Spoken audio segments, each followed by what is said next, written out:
Prologue. Monday, 7th of January, 2047. Gregory Fenton-Burgess looked at himself in the mirror as he looped his tie and pulled the end through to make himself presentable.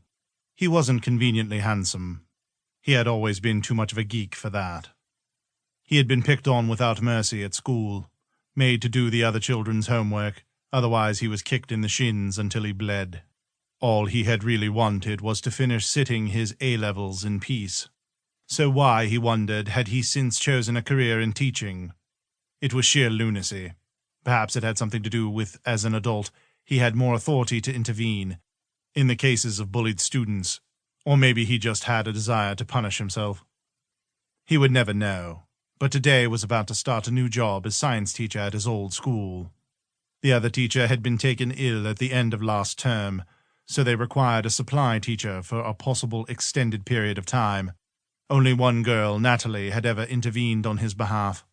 Natalie had been sophisticated and had seemed unapproachable, but they had struck up an unlikely friendship, which seemed to surprise everyone connected with the school. She had stood up for him, and he had appreciated that, so one day, to repay her kindness, he had offered to buy her a coffee. To his very great surprise, she had agreed, though after seeing the queue in the coffee shop, they had decided to go to McDonald's instead. It was hardly the most romantic of settings, but then Greg hadn't been looking for a date. Over burgers and milkshakes, strawberry for him, chocolate for her, Natalie had explained that she had always felt she was different to everyone else. They had held hands on the way to the bus stop, but he had tried not to read too much into the gesture. They had started to hang out regularly from that day onwards. Then one afternoon, quite by accident really, he had kissed her. Deeply embarrassed, he had worried that he might have offended her with the clumsiness of it. He hadn't been aware that he had had any desire to kiss her up until that point. The action had taken them both by surprise. He watched Natalie anxiously for her reaction. What happened if she decided she was disgusted, and she announced that they couldn't be friends anymore? He realized he would be devastated if that happened. However, Natalie giggled, which was very unlike her. Then she was kissing him back. She lay back on the bed, her auburn hair completely tangled, but oddly endearing, standing up at all angles. Before they knew it, his trousers were round his ankles, and her school skirt was bunched up around her waist. Her pristine white knickers dangled off one foot. He had taken a strange sort of pleasure afterwards, because as she adjusted her underwear, he had seen the fabric of the knickers beginning to stain crimson. He was the first to have been there, and she was his first too. They weren't laughing a few weeks later, when she told him she was expecting a baby. He had been absolutely terrified by this information, and told her that she was making it up.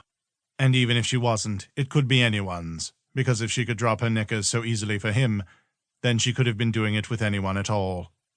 She was no better than a slut. He would never forget the look of hurt on her face as she absorbed everything he had said. She hadn't protested, but had just run from him, with tears streaming down her face. Only it seemed she had been pregnant, because there had come a time in the following April when there was a major panic at the school. It appeared Natalie had gone into labor in the school toilets. Her parents had been summoned. Greg knew that he should say something then, but he had chickened out. It was too late. Natalie had apparently given his name out, though, because her uncle had turned up and spoken to him about his responsibilities. The truth was, he hadn't wanted to shoulder any responsibility, so he hadn't done so. Then, barely 6 months later, Natalie had been killed along with 2 of her sisters. Greg had grieved for her, but still he couldn't bring himself to find out whether the little girl was actually his daughter. He had heard she had been raised so far by her grandparents.